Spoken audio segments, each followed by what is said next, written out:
All right, you groovy grasshoppers. Yes, I got to do a better job of announcing.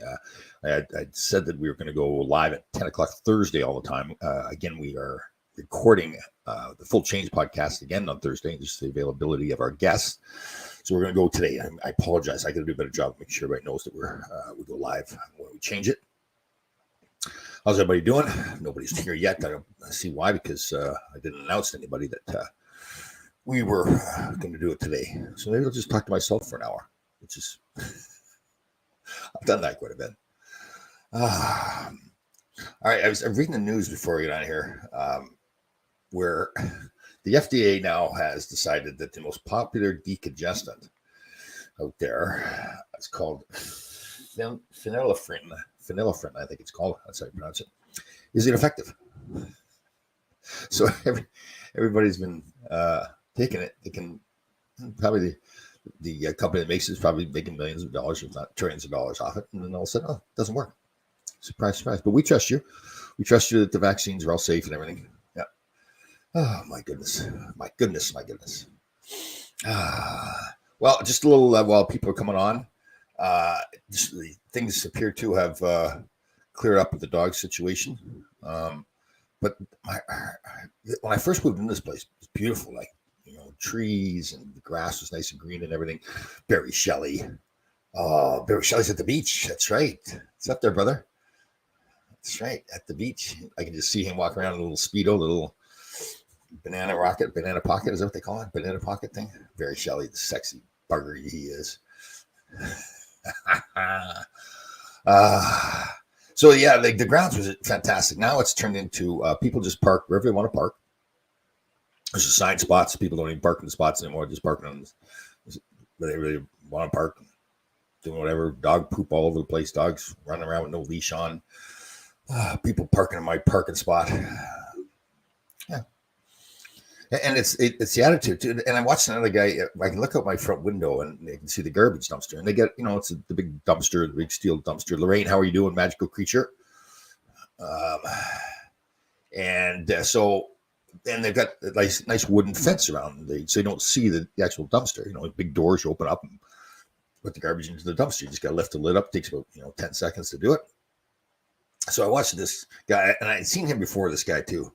That's right, I'm the police. I'm the campground police. And one time before, lives way over. He's not near my building. And he's standing outside my window yelling, like screaming at his mother, like F-bombs and all this kind of stuff. So I've kind of, keep an eye on him. And so he's carrying his garbage over to the dumpster and doesn't open the door and throw it into the dumpster, just throws it over the wall. So it's just sitting there. like it would take him 10 seconds. He walked all the way to the dumpster and then just tosses it over. And I'm thinking, okay, come, leave it alone. But the other part of me thinks, what, I shouldn't have left alone, because it's just people. I think what happens in a lot of places, you let people get away with stuff that just keeps on getting worse and worse all the time. Guys, like the picture. Did you like the picture of Jennifer Lawrence? I can't remember if I saw that or not. Did you send that to me? Danny Erickson. She's a very attractive young woman. Yes. Sorry, Susan. And again, I've got to do a better job of announcing when we're switching it. Again, because of scheduling with people, we were kind of forced to record again with our Full Change podcast on Thursday. So, I didn't want to miss. So we figured we'd do it today. But again, that's not fair. I've got to do a better job of announcing. So what else have we got there? No, I decided, Danny, I kind of regret it now, because now he thinks it's okay to do it. Obviously, because I'm wondering, like, there's been a few times, like, you try to go to the garbage, you can't get to it because all the loose garbage is there. And I'm saying, who would do that? And then I saw him do it. So, well, miraculous recovery. No, I'm still sick. So I've got COVID. So Larry thinks that I've just got to drop everything for him, for his upcoming arrival. COVID's still there, Larry. Doesn't mean I can't talk. So I've quarantined myself pretty much. I actually went to the gym this morning because I can go by myself. There's nobody there. I got the key. I shouldn't have gone though. I felt worse after I got back. So, like, see, it's in Larry's world. If you're sick, you can't do anything, right? Oh, goodness. So what else did I see there? I was reading the news there to see what's current events. Oh, they're looking into and indicting Biden now. What? Oh God. Yeah. No, Pepper's long gone. Pepper and his family, they left. She's probably about 3 or 4 weeks ago now. So it is quiet. Well, it really does make a difference because the dog was just yapping all the time. But my complex here, I was talking to an old buddy of mine, Jim. Walks his dog. Good guy. Always says he can't find hockey cards for me. I've stolen the rare. It's like Honus Wagner. So we were talking yesterday. So now they're tearing down the pool area and the clubhouse with the little gym in it. They're going to build a new one. So, of course, they have to build this big fence. So it looks like a construction zone around here now. So we're still paying high rent, not getting the service. So we're going to do nothing about it. Because I think they actually don't really care. They want us to leave. Like, they up the rents more. And they want us to leave from here. And then what they do is once somebody moves out, they just redo the unit and charge more rent because it's upgraded. That's a fantastic question. So I had the first guy, fantastic guy, working on a book, got the first version done, or close to being done. And it's all during COVID and everything. His wife he thought she was going to lose her job. So he took on more work, didn't have time to finish the book. I really think he felt bad. So actually, Tom Smith, the producer for Full Change, is trying to take a stab at it. But he's got 3 kids at home. He's got things he's got to do. So he hasn't been able to get to it. So we're going to, if somebody else is a writer and wants to volunteer, maybe Larry Melnick could do it instead of sitting around complaining all the time. That's a fantastic question. That is my goal, is to get it done for this holiday season so people can buy it for Christmas gifts. That'd be great. But it's just a matter, and plus it's like, it's been a couple of years since, doing new stuff all the time and learning new things. So the book has to be updated. More stuff in it. So I know, Susan, I'm on it. And that is one of the big things we got to do. Actually, we're interviewing companies to, there's those companies that hire, go around, get speaking jobs for for motivational speakers, for public speakers. So we're interviewing those people this week. See who, if anybody, wants to do it or can do it. Just a lot of phone calls. That business. What else is going on today in the world? Woman left her kid alone. I read this in the New York Post so that she could go swim with the sharks. I thought that was kind of an interesting decision. Seriously, the one thing, we got all these other rules and regulations and everything. The one thing we should have is like parenting classes before anybody has a parent. They have to pass a class before they have a child. Some of the decisions that parents make. Okay, here, we get these things too in the news. So they say, Gilded Age Grandeur director Baz Luhrmann's New York City townhouse returns to market for $17 million, almost $18 million. Okay, now, who the heck is that? And why would we possibly care that that's... I see somebody in I-95 in Florida. So it's like these cars now, right? They've got, like, Tesla does that. They've got these driver-assisted technology. So somebody painted a yellow line down the middle of a lane in I-95 in Florida. So it's confusing all the electric cars and everything. I think it's kind of funny. So he said, let's do that. That'd be funny.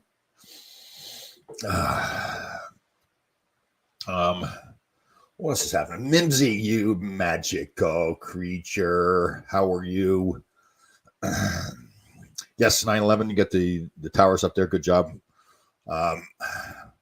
It's kind of sad that it's getting so far away from it. It's like, I hope people don't forget. I know people around here won't forget, but that's one of the, that's something we made a promise never to forget that. We do not. Although our president was in Alaska, first president that had not been here. since the event happened. Rangers rookie camp opens today. Oh, wow. Good job, Susan. I did not know that. Rookie camp today. Man, I remember way back, 1980, when rookie camp started for me. And that's a fun time for young hockey players. The first rookie, obviously rookie camp, but the first camp, they come in, because your whole life you're dreaming of, It's different now. Like, we have no clue what it was like back then. There's no social media, so we had no access to what goes on, like what's inside the locker room, everything. So everything was brand new, and you're thinking so much about it. I mean, a few people were mad at me because I want to make teams, so I'm hitting people in training camp.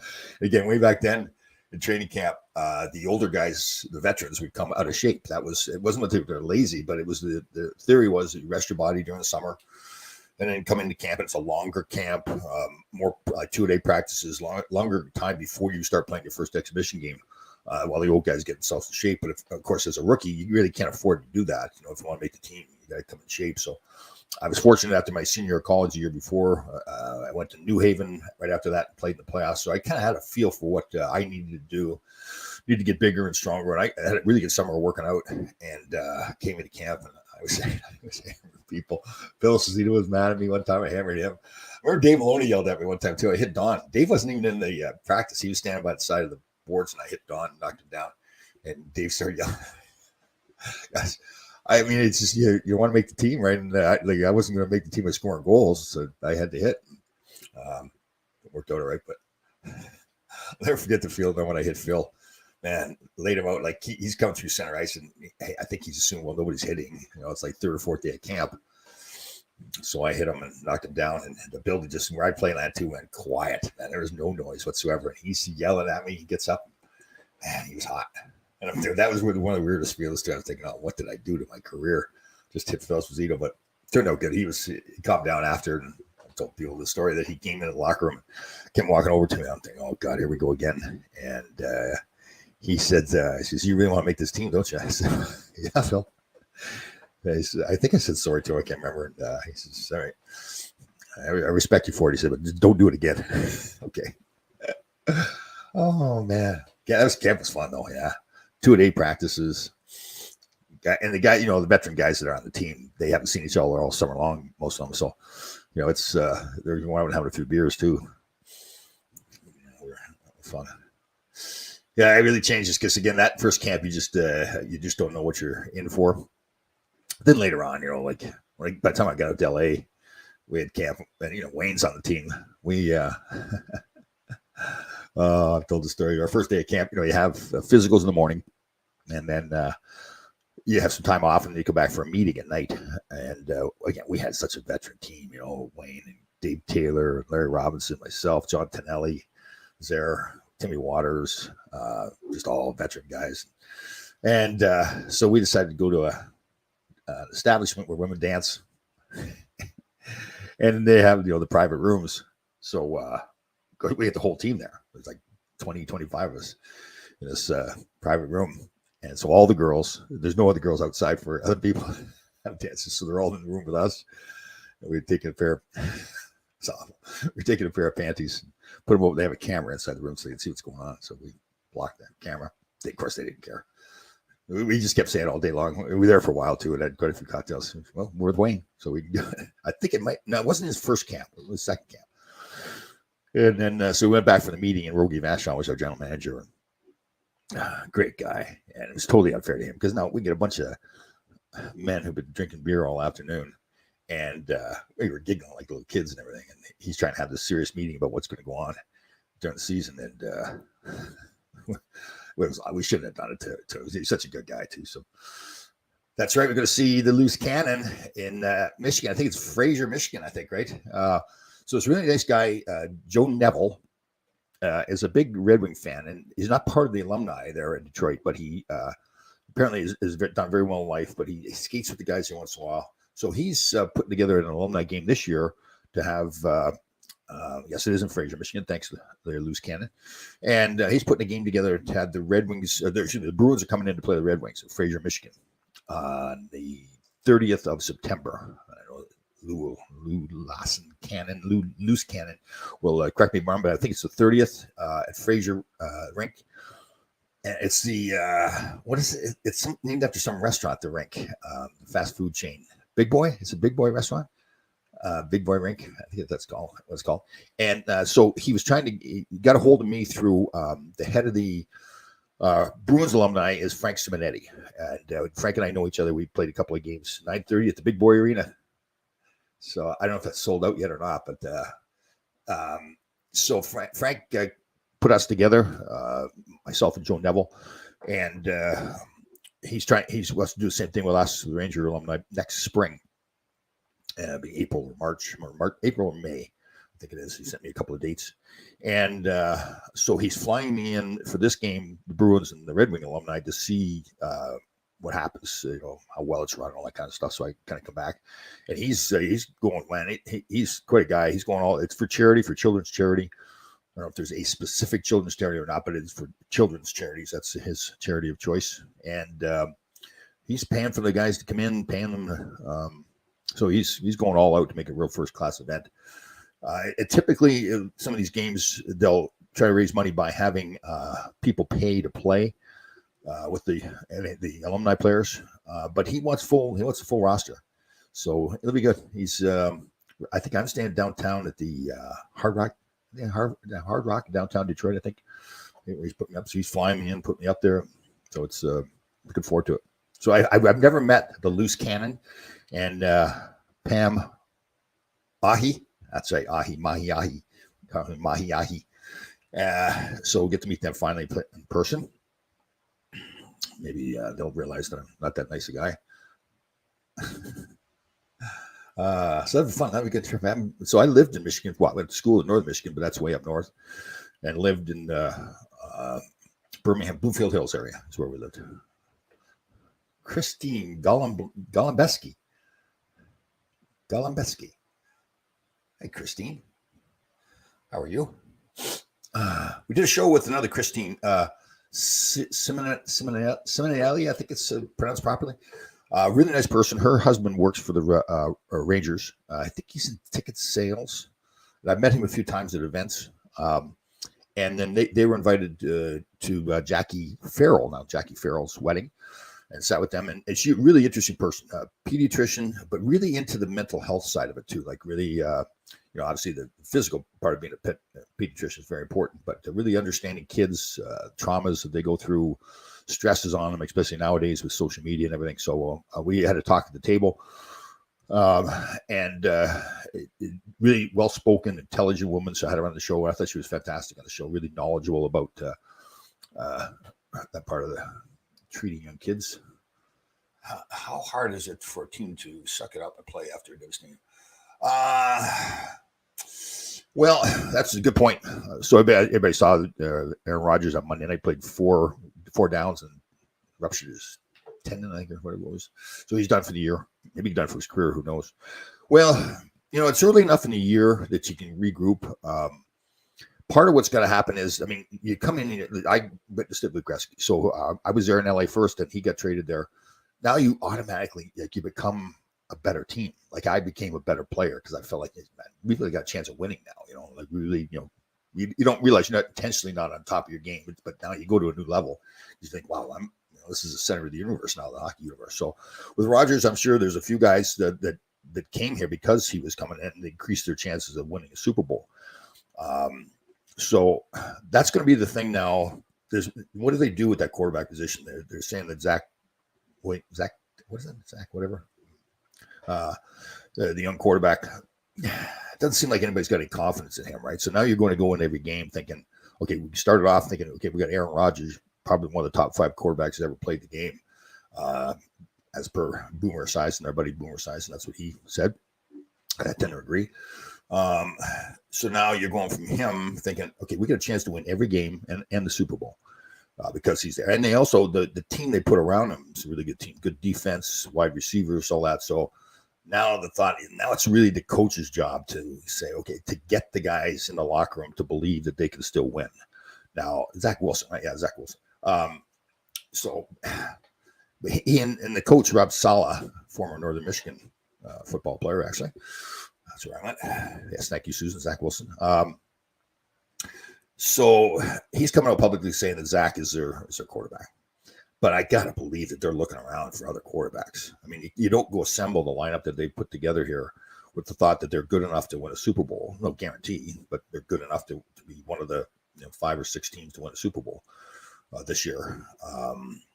So, yeah, now it's the leaders, the coaches, because they're going to stick with Zach Wilson. Two things have to happen. They have to get him. Like clearly, they didn't trust him during the game, and I don't blame him. He's not ready to play. But they were playing totally different, right? They weren't throwing the ball as much. So now that's the stance you're going to take with him, that you don't trust him, and now you just have to run the ball all the time. With some maybe easy passes along the way for him to get him into it. But now, like all those wide receivers that came here to get the ball from Aaron Rodgers, like, this isn't what I signed up for. First of all, I want the ball in my hands. That's the kind of player I am. That's how I help the team, and I want to win. They want to win because they want to win, but it's also the more you win, the more money you can earn someplace else. You sign a shorter term contract, you become a free agent. Now you can shop yourself someplace else. And anytime a player, especially an impact player, is a winner now, has won a Super Bowl, he's worth more. People will pay more for him. Theory is they know how to win. They've helped another team win. That's what everybody wants on their team. So it's financial. It's also just the fact they want to win. So it's a good point, Susan. That's going to be a tough one. I was really looking for. I'm more of a Giant fan, but I was looking forward to Aaron Rodgers playing for the Jets. Just to see. It seemed like he was so into it too. Like coming to New York, he was going to Ranger games and all this kind of stuff.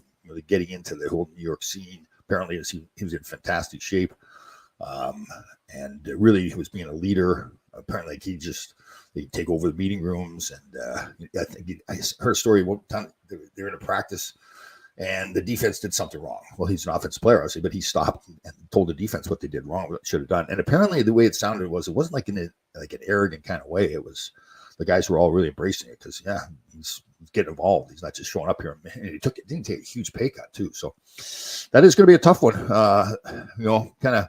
I don't think Saleh is in trouble as a coach, like getting fired, because when you lose Rodgers, it's kind of like, well, it's not the coach's fault, but they have put together a really good team, and you can't just lay down and die now. You still get 16 more games to play in the playoffs. So, New York Ranger left wing prospect, Othman, getting some good ink today. He may be a gem. Oh, very cool. I get it. That's the thing the Rangers do. So, if you go back a couple of years, the talk was, and I was believing it too, and I still do, that this team was going to be good. They went out and got, Panarin and Trouba, but not just good for now, but good for many years. Shesterkin, that level of goaltender, you've got, what do you have? 10 years left, at least, of him being one of the top goaltenders in the league. So, now after last year's playoffs, now there's, especially those young kids, the kid line, right? They really have to step up and show that they're progressing, and not just the physical progressing, but the mental part. I thought that was part last year, and I think you see in Drury what he did going in and get some more veteran players on short-term contracts to hopefully get in that locker room and show the guys.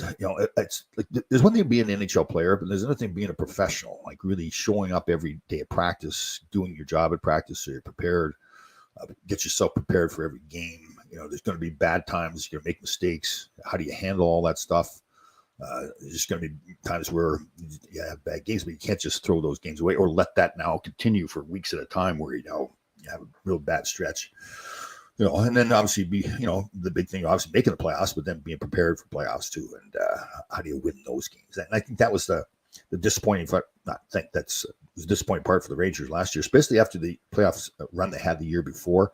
And they fought through some stuff, right? Lindgren coming back and playing, I thought was huge. He made a big difference. They were lucky in the goaltending for Pittsburgh. We were down to their third string goaltender. But still, they played hard, and really a lot of character. That's that. Like you saw that with the Vegas this year, they're winning. It's that pound game too, where it's like it's not, you're not going to scare people anymore. But just that knowing that every time you're getting hit, skating and hitting, and it's consistency, doing it over and over and over.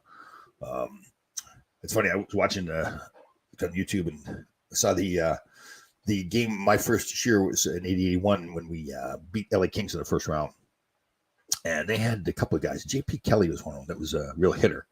And, you know, at the start of the playoffs, they scout the teams who are playing, and the coaches come in and say, okay, here's everybody's job. Here's what we're going to do. And they just told me to hit J.P. Kelly all the time. So I'm that young, 22-year-old guy, whatever. And I watched the video. And I bet you in the game, I didn't touch the puck more than 10 seconds. That's all I did was hit him. and you can see, too, I was just running at him. And this was like, it's the game back in the Garden, so it's at least the third or fourth game. And by that point, he was like, I remember this too, because he was like, oh my God, here he goes. Because his job was supposed to be hitting other people, but I just didn't give a chance because I didn't do anything else. I mean, I did a little bit more, but it was just hit people. So playoff time stuff. So yeah, and that were the two good runs we had. And even that 84 team we lost in the first round to the Islanders. Man, I remember those games. To me, it's funny. I look back at that. And that's probably the best team we had when I was here. That even though we lost in the first round, we just like the intensity, the sacrifice. Everybody sacrificing like on the ice, blocking shots, and doing the like. Sometimes you think, okay, it's a big playoffs game, so you have to make bigger plays. Where the reality is to be successful. I mean, there are the Wayne Gretzky's of the world that are a big place. But guys like myself and most guys on the team, their job is just to do their job every shift out there. Don't try to overdo it. Like, don't try to make a 50-foot pass when you can make a 10-foot pass. Just get the puck up to the next guy, crash the net, hit people, block shots, all those little things. Goalie stop the puck.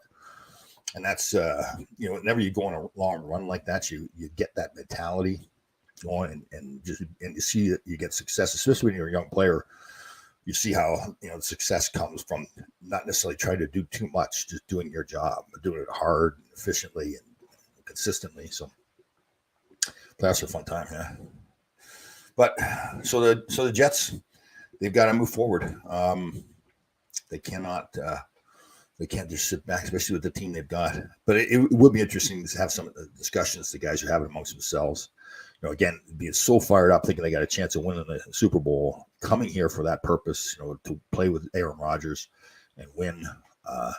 So now they really got to believe that they can still win with that quarterback. Now, I can't believe that they're not looking around for somebody else. Somebody had reported, where was it? They got Matt Stafford in LA. Are they willing to move him? It'd be a lot to get him. I guess they're saying that so LA is really not a contender right now, so why not get a lot for him for the future? And if you go get a guy like that now, all of a sudden he's not Aaron Rodgers, but he's a pretty good player. And somebody was talking with somebody else. Who's the guy that was here before? He retired. I'm throwing his name around, but sleepy guy. It's like Sleepy Joe Biden. Training camp, man, that's a fun time there. And the summer's gone fast, right? Oh, yeah. So I had to turn the air conditioning on the other day. That COVID just zapped me. I thought I had heat poisoning or something, or heat stroke or something. So I had a string of bad luck too. So I hadn't had the air conditioning on for 2 years, and I went to turn it on. Of course, the thermostat wasn't working, so I had to call the maintenance people, and they came with a new thermostat. No big deal. Got it put up. So then I'm going down, and now they've trimmed Joe Flacco. That's right, Susan. Thank you. Joe Flacco wants to come back. He was half asleep when he was here most of the time.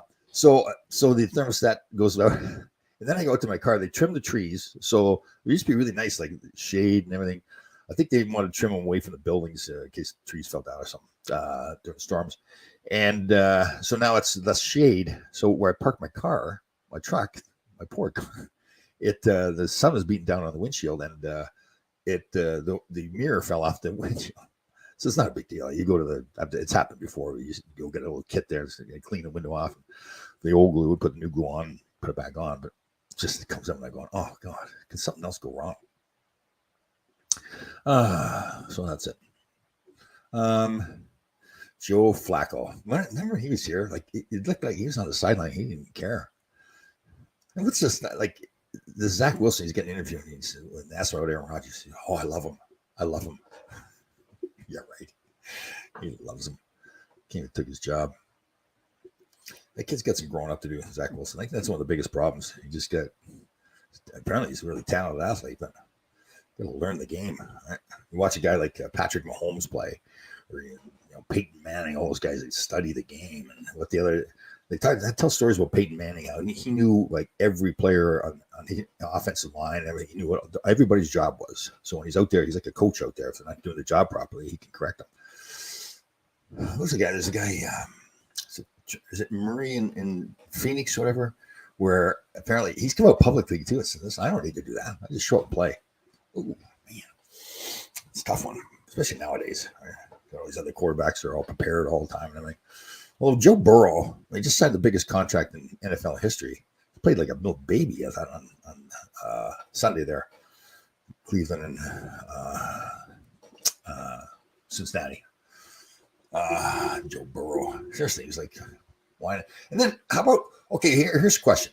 So Daniel Jones they're getting beat 40-0. Coach leaves him in the lineup right to the very end. I think even when they were had second string linemen out there, they kept them in the game. With Burrow, they took him out of the game. See, I don't like when the coach takes him out of the game. It's like I think there's like 7 minutes left in their game, and to me, it's like the coach is saying, "Okay, we quit. I'm not going to win." I know you don't want to get him hurt, but I mean, for me, and I bet you Daniel Jones, he seems like the kind of guy where he wanted to keep playing too. He wants to be out there with his teammates fighting right to the end, I think. And that's what I wanted. But remember that was it. Remember when New England had that undefeated season? They played the Giants last game. Tom Coughlin was coaching, and he coached to win. He knew it really didn't matter. It didn't change whatever, but he played all his guys and played to win. I think that meant a lot to him. Like, no, we're not quitting. We're to fight here. See, yeah. Friday there, I thought he could come back and quarterback the Jets. Really? Well, apparently he keeps himself in shape. That would be something. Wow, I never really thought about that. Man, he can still play. I mean, he keeps himself in great shape. He obviously knows the game. I mean, if I'm a player and Tom Brady comes walking in the locker room, even if he can't play like he's obviously not going to be as good as he used to be, but it's like, okay, we can still win. This guy knows what he's doing, right? He's the GOAT. Christine, yes, his injury problems, right? Tua Kayalunga, whatever that name is. But I think part of it is it's like Zach Wilson too. It's learning, like you bring up Tom Brady. He's a good example. It's learning to get the ball out quick, right? Like Tom Brady didn't hold on to the ball very long. He wasn't getting chased around that often. It was, it's step back, plant his foot, throw it, and obviously the wide receivers have to be open. But I do think that's part of it. Oh, like that Mike White, loved his heart and everything like that. But man, he's gonna get killed out there. Yeah, right. He said that concussion problem, and I don't quite understand the science in it. But once you start getting concussions, in the past, it's been they come more easily too. You don't have to get hit as hard. But yeah, he's a good player too. But he's not that big, right? And then, I mean, all teams want to win, right? And if that's their number one quarterback, they don't want to necessarily hurt somebody. But if they can get the player out of the game, so now they're going to, line up with running more chances to hit them. So, Taya, how does it? Kamalinga? Taya. What else did I read about today? So the NHL is getting started with rookie camps. Sports around here. So the thought was that the Giants the Mets and Yankees were both going to have good years. Obviously, that did not happen, but close. So that's disappointing. The football teams, again, it's not done for the Giants yet. They got off to a bad start. I still believe in them. I believe in Daniel Jones. I think he's a good quarterback, really good. But there's still a team that they don't have the talent that the Jets do. So then we'll see how that season goes for the Giants. The Jets now, with what's happened with Aaron Rodgers, kind of puts a damper on that. I think everybody was so high on them having a chance. Even the people who weren't Jets fans wanted them to do well because it'd be exciting. How about the Jets too, right? I mean, one of the best players ever played chooses you what to say, I want to come here and play.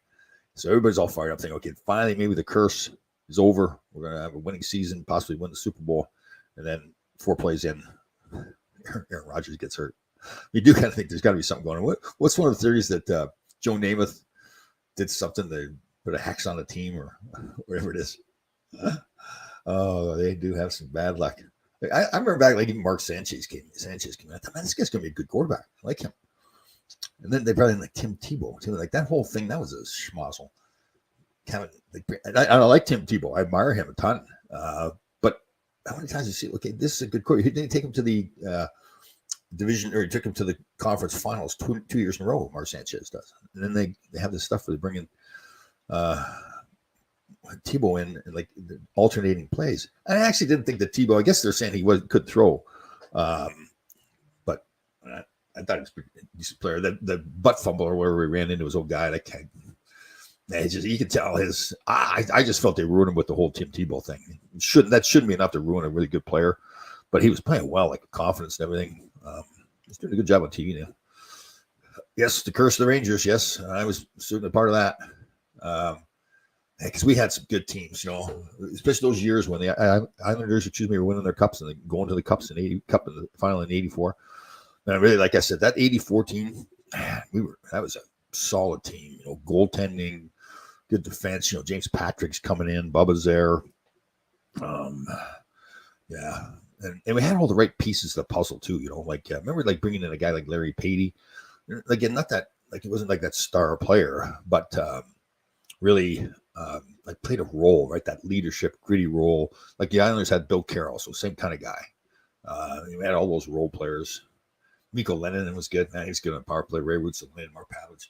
Namath is reluctant to give up his Medicare commercials and make a comeback. Oh man, who was There's a commercial on the radio. They play it all the time at Boomer's radio show in the morning with Henry Winkler, old Fonzie from Happy Days. That's got to be one of the most depressing commercials. Him talking about his eyesight and his father-in-law's eyesight, and it's just in the way he's talking and everything too. It's like, oh, shoot me, man, most negative stuff. So no, it's just I have to turn the radio off when that commercial comes on. I think even Boomer or somebody was laughing about how bad that is. Must be paying him a lot of money. Some advertisement for something, another drug or whatever. Goodness. So now I have COVID. The good thing is that Larry Melnick will not be able to stay with me because I'm quarantining. Unfortunately, I can't go to the golf tournament. I guess I got to check to see what the guidelines are for that. How many days you have to kind of lock yourself away. Man, I'd had it once before. It was during the pandemic, I actually had it. It wasn't too bad. This one was worse. Like I said, I got up Thursday, whatever. Man, I was sick. So I had to go. I was sweating, and I really thought I hadn't turned the air on, and it was hot out. And I thought, well, gee, I got heat poisoning or something. 5 days. Oh, okay. 5 days is the time you have to quarantine. Oh, okay. Thanks, Christine. I'll confirm that.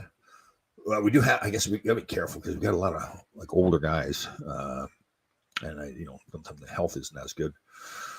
So I wouldn't want to. I'm not golfing anyways. I'm just going to the dinner at night, so it's not like I have to be there. But it would be nice to see because again, we're honoring Craig Patrick. A lot of the old guys are coming in that haven't been in a while. Craig Patrick is honoring. James Patrick's coming in. Mike Rogers is coming in. Who else did I got coming in that I haven't seen in a while? Tried to get Pierre LaRouche. He was already booked up. He'd be a fun guy to have too. So, fun guy. He's a mushroom. Fun guy.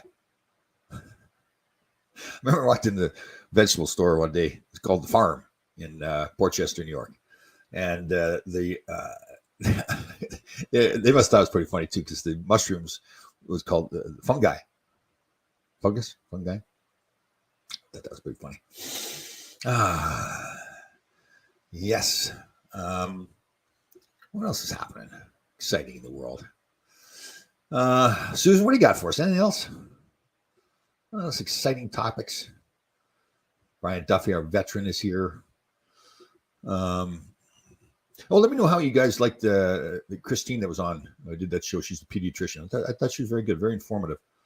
We won't have her on too, but probably like every other week, try to have her on. If you've got any questions, just the whole world with kids and the psychological part of it, with all the struggles. Unfortunately, a lot of people out there, not just kids, but hurting themselves. Depression, anxiety, all that's going on. So it is interesting though too. I pay attention to it more now. You get on to Instagram, for example, and you'd swear that every person, primarily women in bikinis, is just like perfect tens, right? So like you can just think if you're a young girl looking at those other women, you think I just don't fit in. Right? But, that's right. The murderer that escaped out of prison. See how he escaped too? Like he put his feet against the wall and his hands on the opposite wall, kind of crawled up the wall. So they found him after 2 weeks. Yeah, that's interesting. Why? How do you? So if a guy gets out of prison, I guess you can't be totally. How do they catch him? Right? I mean, I guess they figure they go to like maybe. I guess they're prisoners, so they're not the sharpest people, sharpest knives in the drawer. So they really don't think through it. And I'm not saying this in a good way, but it's like you'd think you'd be able to escape and not be found, right? It makes you go someplace where you don't anymore. But maybe they go back to their own, when they go back to some safe place, maybe their family members or something. Got for 2 weeks, so that's kind of a long time for those guys. Yes, and our wonderful politicians now deciding whether or not to indict Joe Biden. More nonsense. Diversion. They don't want us to see what's going on. Oh, I know what I saw. I saw a video of a guy, and I wonder if people know if this is true or not. In China, supposedly they've got those cameras. So if you jaywalk, the guy was using an example of jaywalking. So you have cameras, like special technology, obviously, and they not only will they take your picture if you're jaywalking, but they can determine all about your DNA and all that kind of stuff, and even how you walk, your individual walk. So now it all goes into a system. So now they can identify you, even if they can't have facial recognition. And jaywalking. So there's no, you can't go to court or anything to fight it. It's just automatically say, so the same as running a red light, I guess. So you just say, well, you're going to get ticketed, and we're going to take the money right out of your bank account, and it ruins your social credit score as well. And if you get a bad enough credit score, you can't leave the city, you can't go to a convenience store or whatever like that. So it's like, I was hoping that was not true, but this guy seemed very knowledgeable about it. I think it was on Reels on Instagram. I saw it. There's some interesting stuff there. You kind of wondering, like, is it really all true? I mean, it's obviously not all true, but there's some really interesting conspiracy theories. And, thinking about the future or AI. See, to me, it's almost like slam dunk that AI. I mean, they're making these machines so that they protect themselves. So they're going to get to the point where we can't control them anymore, right? Like if you try to shut down a computer or some AI piece of equipment, then it's not. What movie? There's a movie like that. I think Matt Damon was in it. Was it Matt Damon who was in the movie? Where the machines were taking over. So no, it wasn't Matt Damon. It wasn't. It was the guy that played Batman or one of those guys, or Spider-Man. Oh, man. I haven't been to the movies in a long time either. Well, before the pandemic. So the pandemic's been like 4 or 5 years before I've been in a movie. I mean, that's something that John Wayne's not making any more movies, so I'm not doing too much of anything. Just terrible. There's a funny video. I can't remember if I brought it up here or not, but it's a funny video of obviously an older man knew he was dying, so he did a audio of himself saying, "Hey, it's dark in here. Let me out," like pretending he was in the coffin. And so they played this. It's a fantastic video. This guy's his funeral. So they played it at his funeral. So they're at his burial site, and they played the audio of him saying this. And I don't know if everybody knew what was going on or not, because they weren't roaring laughing. They were kind of giggling, but it was almost like people are thinking, like, what's going on here? Because I don't know if they announced that this was happening or just played it. Man, it's a funny video. I'm sure you can find it on YouTube. So I'm thinking, so I told my boys, it's okay, I'm going to be cremated. So I'm going to do audio before I died. And goes, "Hey, it's hot here. I'm burning up. Get me out of here." That'd be hilarious. I never understood the whole thing. So some people think, okay, you have a funeral for the people that are still alive to kind of mourn the loss of their loved one. Well, shouldn't you really be paying respects to the people that you care about while they're alive? And then, like, the whole funeral thing to me is kind of like, well, it shouldn't be a somber event. It should be celebrating the life and get a big case of tequila and some hummus and cucumbers and party down. Right? So I told my boys, God, I don't want people. Certainly don't want people coming looking at me when I'm dead. Man. Yeah, this is true. You did that, right? It's true. Okay, so I went through that stretch there for 2 months ago where I don't know what I had, where I was throwing up and diarrhea for 2 weeks, and then my truck had the issue with my truck, and then now I get COVID. So it's like I'm stuck in way too much. Yeah. Oh, same idea, right? Having fun, or the idea with the audio, or both, right? Yeah. Hold on. Drop everything. No one wants to look at you now. Oh, see, right off the hop. That's the first comment, right? Right off the hop. Good morning, Tracy. Oh, both. Your mother's got a good sense of humor there. That's good, Christine. Yeah. Right. The whole concept about having a somber, like everybody's standing around like crying, like somebody's died. Like, would you really care about them that much? Again, some of these people probably hadn't seen people that died for years. If you care about that much, go spend time with them now while he's alive, for God's sakes. Yeah. Again, it's a weird. I should be careful. Every family does what they want to do, and everybody's religion plays a role in it as well. But I have no idea. Another way for somebody else to make money. Yeah, they put these big wooden caskets and everything. Man, spend more money on somebody that's dead. That's a wonderful thought, isn't it? Oh, God. Tracy, you'll probably be one of those ones. You probably have one of those big mausoleums, right? Like a big stone. Oh, Tracy, you raised a good point. I hate to admit it. Especially if you're young. Yeah, that's true. That is very true. You're right. I apologize, Tracy. You're correct again. Well, for the first time. Yeah, a very good point. Very good point. I had a buddy of mine, a police officer, lost his son, drug overdose years ago, and a young guy. Oh man, that's tough. Losing a son again, like that. The family up in Darien, they lost their son. They had that shoulder check, and there's nothing you can say to him. Barry Beck, he's been very public too. Him going through what he went through with his son getting murdered. There's nothing you can say to somebody. Actually, Barry had a long post. Kind of a little bit concerned about him. Actually, Ira pointed out to me I had not seen it, and so I reached out to him, and he got back to me right away. He was fine. He just was venting a little bit.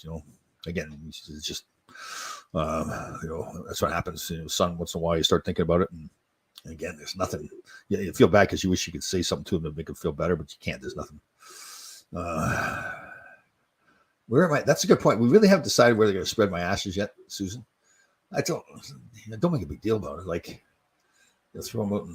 That's a good thought, though. Where should I throw them? Hockey Hall of Fame. It's the only way I'll get in. See, now she's, she has to hide the fact that she really does care. I am feeling better, although I went to the gym today thinking I felt better. Felt worse after that.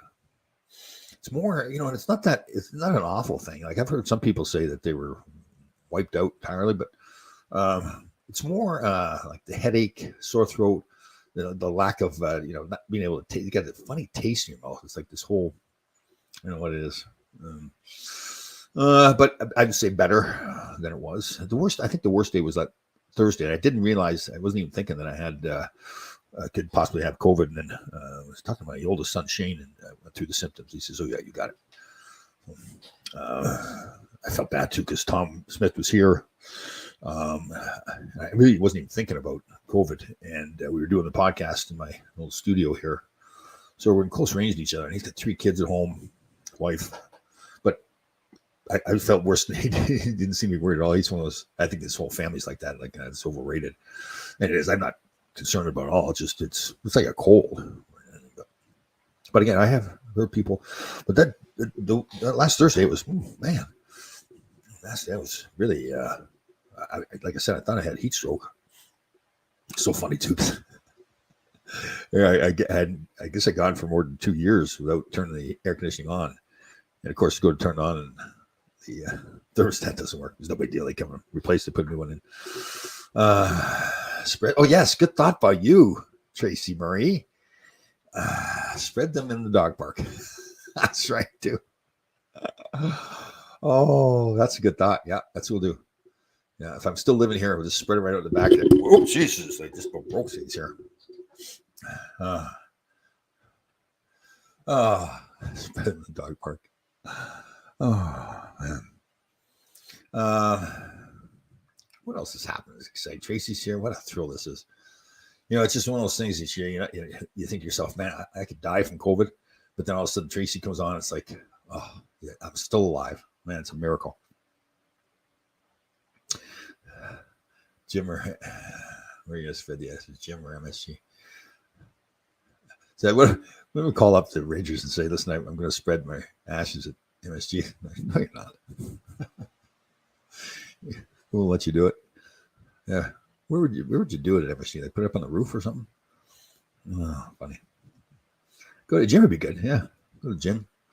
Could go back to Brampton, Ontario, to the farm. Spread them on the farm. I don't know if it's a farm there anymore. Costco's parking lot's a good call, Susan. Yes, that's a good call.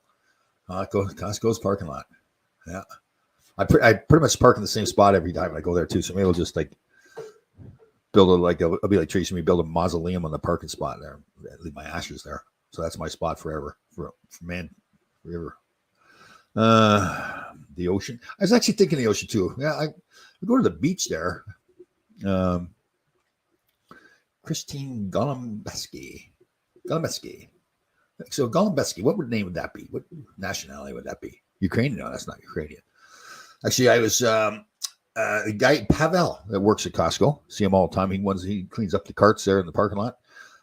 He's from Ukraine. He'd gone back to the Ukraine, and pretty interesting.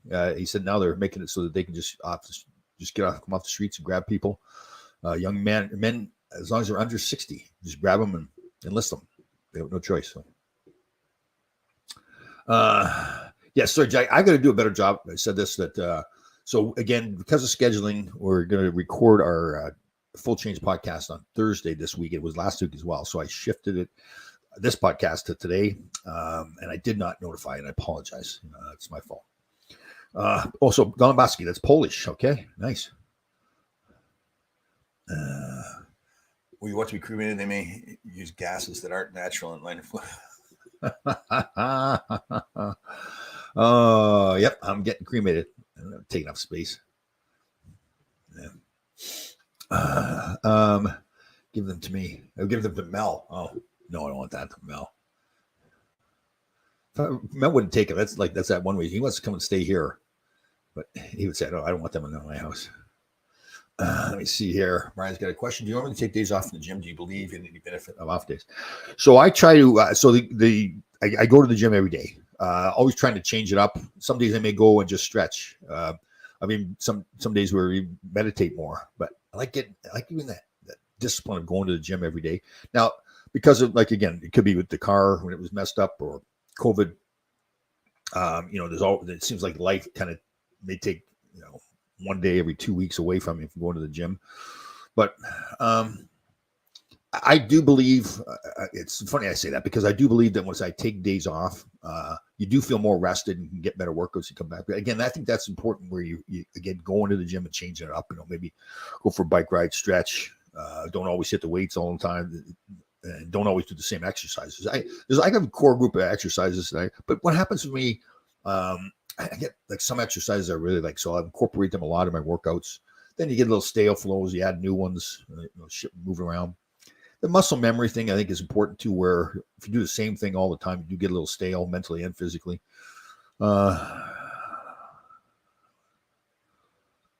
Excuse me, apologize. Can you explain what it means to subscribe and how it's done? Subscribe to our podcast, Full Change Podcast. So you can go to any of the podcast. I think that's what you mean. So you can go to any of the podcast platforms, and they've got subscribe buttons. They do the same thing on YouTube. So you push the subscribe button, the like button. You can make a comment. Comments are good for us. So subscribe means you'll be notified whenever our podcast comes out. So again, it's pretty simple. I think the Apple podcast platform is the most convenient one. I think that does more for us too, as far as getting up in the rankings. So it's gone pretty well. I've really been happy with it. So again, we started off. We've done 60 podcasts, or we've done more than 60, but we posted 60. Really interesting stories. Some of the things that guys have gone through. More dramatic's the right word or not than I had anticipated with some of the attempted suicides amongst former players. We're getting away from doing just all players now and doing also people like we had Bruce McNall on, that owned the LA Kings when I played there. Interesting story. He'd gone to jail for bank fraud, I think it was. So his story about that whole thing, very open and talking about it. We had Rob Burnett, who was the executive producer of the David Letterman show for, I think, close to 30 years. So really interesting stories of people. So we don't want it to always be just athletes, just hockey players. People that have done things, you'd like to have a tie to the game. Again, Rob Burnett's a huge Ranger fan. He's got a rink in his own backyard here in Greenwich, Connecticut. Let me see here. I just got Roku to get YouTube TV for Sunday Ticket, and now watch YouTube on my TV. Watch Kotze feature 1981 by the Whalers. He was thin and blonde and a dog. Oh, no. A dog. Kotze. The Kotze man. Kotze was doing the radio there with, was it Quinnipiac, their hockey team for a while. I don't know whatever happened to that. Kotze's controversial. He likes to speak his mind. So I thought the radio would have been a good gig for him with doing that. But again, you do have to, one of the things I learned from doing it, again, when I did 1 year there with the San Jose Sharks on the TV, the color commentating, and they had Dennis Hull had started off the season. Fantastic public speaker, funny. But he was so used to having like a dialogue, a monologue, right? Like Larry Melnick goes on and on. And so in TV, like John Davidson, one of the reasons he's so good at it is that it's got to be like, you got to explain why. Be like, you don't always have a lot of time, right? So you got to get the point across. So you explain. So the play-by-play tells what's happened on that play, and then you've got to now interject there and say, okay, here's why that happened, or add something to it. So, but again, you got to be quick and get it. You got to be saying enough that people understand what you're talking about. So it was fun. I really enjoyed doing that too. Let me see here. I would suggest moving the full change bug in your background to the top left, somewhat obscured.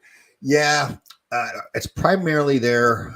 It's a good point, Brian. I'll talk to we're doing tomorrow, so let's see if we can change that with Tom Smith. So again, obviously with the Full Change podcast, it's audio, so that the visual is not. But we do post videos, kind of promoting it on Instagram and Facebook. So thank you very much. I appreciate you bringing that up. Nicky knocked out team captain Kevin with a vicious hit at center ice. Nicky jumped at McCarthy, who's imploded. No response from Tiger. Yeah. Well, Nicky's, listen, there's a lot of tough guys out there, especially back then. Tiger Williams was certainly one of them, but Nicky he's that scary man. He's a rock solid, tough, knew what his job was. So, you'd like to, you never want that to happen, but there were some guys back then, like Clark Gillies was one of them too. It's like, okay, I want to stick up for my teammates, but it's just not going to end well. People fought him, but I never forget Stevie Richmond. We had a brawl at Madison Square Garden one night, and he got squared up with Clark, and there was no referees around or anything like that. And Clark, he was pretty nice too. And Steve Richmond's a tough guy too, but he was just size wise. Clark was twice as big as him. Steve Richmond's a real good teammate and a tough guy too. But he's to fight Clark Gillies just didn't make any sense. So they sparred for a while, and then I think they kind of wrestled to the ground. That's the thing, especially getting to know Clark Gillies later on in life, which was a real honor to get to know him, be friends with him. He was such a good guy that you could tell he knew he could hurt people. And some people like Eddie Osborne, that when he was mad at him, he did hurt him. But like in that case with Steve Richmond, you can just kind of tell that Clark's like, I don't want to do this. There's no point to it for him. I think he came in and backed up somebody else. So he did what he had to do. But it was interesting watching the games now where, Bubba and Barry Beck and Clark Gillies, you could tell they respected each other so much. Like if something happened where somebody else was doing something, they both went over there and just kind of grabbed each other. If Clark had to step in and help his teammate, he would. Bubba would help his, but you could tell they weren't going to do it in a way that those two were going to go at it because they just were. I think they knew each other from Canada Cups and all that stuff too. So, let me see here. I was always annoyed at guys like Mike Backman. I can't kind of get a chance. Stuff like people. Well, that's Herb Brooks primarily, right? When he came in, he wanted a different kind of team. I'm with you. Like Mike Backman, he do look back at his career, like man, he should have played more. Like he was when he played and came up. I forget one playoff. It was him and George McPhee and Ron Duguay playing together. And man, they had a good line. It was banging and crashing. Enough skill there to score goals, big plays. Cam Connor was a good player too, tough as nails, good teammate. Peter Wallen, he was. I know you call him Steph, you don't know him, but he was a good player. But just a different kind of player, right? He was that darting kind of guy, kind of like Jasper Fast, whatever. Kind of like that speedy little guy. Like that's the thing. When Herb came in, my second year in the league, we had that good first year, good run. The playoffs had a big, tough physical team, and that's how we won. And then Herb came in with a totally different team. So, that's Peter Wallen fit into the roles one of the roles that Herb wanted. A whole different kind of team, but we did have success. Like I said, that '84 team, man, that was a good hockey team. All the guys we had, Anders Hedberg and Mark Pavlich and all those kind of guys, man, we fly up and down the ice. Bob Brook was a good player. James Patrick came in. Talked about that. They were just on the Olympics. So that's '84 Olympics, and they came in. So, let's see. Yeah, 1976 Islanders Rangers had a brawl with Nicky grabbed Gillies, and all of a sudden Gillies calmed down. Yeah. I mean, that's the thing. You see the heavyweights back then. Most of the time, the heavyweights were I guess they were fighting. But there's like guys like I said, like Clark Gillies, and Nicky was that way too. If he was going to like hurt somebody, if it was just an average player, Nicky wasn't going to hurt somebody. And even like we talked about before, laughed about it, where Bob Nystrom, when he knocked me out, spent the night in the hospital. And he was mad because it's funny. I watched that game and I was hitting a lot during the game. You can tell he's looking. They'd gotten down in the game. The game's almost over with, so he took a shot at me. But he came to me. I've said this before. I have tons of respect for him. He came to me before. He called me actually before the first game, and then after the game was over, it must have been the deciding game, the next game, and he pulled me aside of the handshake line and apologized again. And you could tell he really genuinely felt bad. He wasn't afraid of me. It wasn't like he was apologizing to me because I was going to beat him up. He wasn't afraid of anybody, but he was. You could tell he did not. He wanted to play hard. He wanted to send me a message. I don't think he intended to put me in the hospital like he did. I saw the video of it recently, and I did go down on the ice. I didn't think I did. I thought I stayed up. And it wasn't until I got in the locker room that I passed out. But I did go down. And Jim Gordon, done the game. Was it Jim Gordon? I think it was. Yeah. He goes, Tommy's down, or Tommy's hurt, and that's a hard man to hurt. He goes, and I'm like, I was fired up. It's funny to think back about those things. That's the rep. You don't really realize the reputation you built. But when he said that, I was like, yeah. That was funny. Well, you laugh about it now, but yeah. So I watched myself going off the ice and everything. I looked like I was fine, and went in the locker room. And apparently, I was just sitting there babbling, like I was babbling now, anyways. And got up. I still was dressed, my equipment on and everything, and got up, started walking somewhere, and fell down into the locker room, I guess, and went and got the stretcher and took me to the hospital. I remember, I think it was, I can't remember, was it Terry Karkner? A couple of young guys. I had my Jeep down at the guard. So they grabbed all my Jeep, got the keys, and drove the Jeep back. And then next day, I got out of the hospital in the morning and went right to practice. And I remember the look on their face because they thought they were going to be able to drive the Jeep for a few days because I'd been in the hospital. They were kind of disappointed I was back. Now they had to give up the Jeep. That's funny. That was funny. I remember the look. They're young kids, that's funny stuff. All right, everybody. I will do a much better job. We should be back on schedule doing Thursday at 10 o'clock. I will do a much better job of remembering to send out some kind of a notification that we're going to switch it, if we do switch it from Thursday to some other day. But again, the goal is to keep it at 10 o'clock on Thursday. Have some fun. One more here by Jack Smith. What's the name? Rangers game against the Flyers last night. The crowd was saying, yeah, I've seen that game too. Man, they had a good team there, and we played hard, man. We just kept coming at them, and we didn't retaliate to all their nonsense. Our power play was going well, and that was the goal. We talked about that in the locker room. That listen, you're not going to fight these guys. You know, they get too much fighters. That's for us to fight them. We're getting drawn into their game, And I think it was kind of like an enlightening moment where, what are we doing? So, we made that conscious decision. We're not going to back down from them, let them hurt us or anything like that. But at the same time, they do stupid stuff. Just skate away and get. And again, the key there is that you got to have the power play going well. Remember, Bill Barber was taking some bad penalties too, and he was trying to act tough. Yeah, and you really get your payback when you're shaking their hands going through the line. Just treat them with respect. Hey, good series, and they're going home. And again, they were. I think they're highly ranked. I think they really did well in the regular season, and were one of those teams looked at had a chance of winning the Stanley Cup. But yeah, we had some good series. It's funny, they probably feel the same way about us as we do about the Islanders, where they had some good teams, but we're always getting knocked out. The Islanders always knock us out, and we were always knocking out the Flyers. So it was a lot of fun back then. Yeah, that you know what, it was fun because we really, as a team, you really had to suck it up and say, okay, listen, no nonsense, play our game, do your job, power play, you've got to be going. Everybody else got hit. We certainly hit them, and it was good. All right, everybody, have a good week. We won't see you again until after the golf tournament. I'll see you again. I don't know if I'm going or not, but it'd be great to see some of the old guys that are coming to town, like James Patrick and Mike Rogers and others. Everybody have a great week. Talk to you later.